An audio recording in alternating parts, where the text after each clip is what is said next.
Bila pasang solar ni kadang saya punya bil RM20, RM30, macam tu je lah.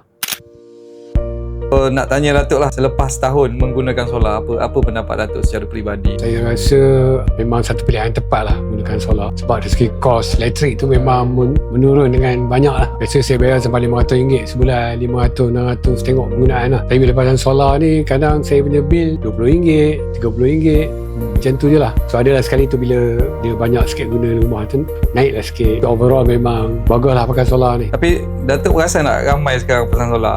Ya, saya perasan neighbor-neighbor saya pun dah ramai di kawasan rumah ni dah mula pasang solar lah. Maknanya penggunaan solar ni diterima oleh masyarakat lah. Dulu saya rasa masa sebelum saya pasang ada 2-3 buah rumah je. Rasa 2 ke 3 buah rumah yang pasang. Lepas tu saya pasang, saya tengok ramai lagi lah. Boleh katakan kebanyakannya dah mula menggunakan solar. Tapi itulah saya rasa lah kan. Saya rasa lah kita lah kot company yang datang lagi selepas tahun, dan selama 5 tahun, ada 4 tahun lagi kita akan datang cleaning. Tok rasa macam mana tu? Okey tak? Saya memang bagus lah sebab saya rasa RPG memang bertanggungjawab lah terhadap klien-klien dia, tempat yang dia dah pasang tu. Maknanya selalu tanya feedback. Lepas tu every year memang akan datang servis secara percuma, dah masuk dalam kontrak. Lepas tu kalau ada apa-apa problem tu memang anytime lah boleh call, orang akan datang servis yang terbaik lah. Rasa from day one tak ada isu lah. Maknanya lepas saya pasang tu dia generate solar macam biasa. Dia monitor menggunakan apps kan. Saya nampak hari ni berapa dia punya dia generate solar berapa, betul sebulan berapa. I boleh monitor lah hari apa yang tak berapa masuk kan. Kalau hari hujan tu of course lah memang kurang lah. Tapi kalau hari panas terik tu memang kita untung lah, kita senyum lah sebab tengok wah banyak.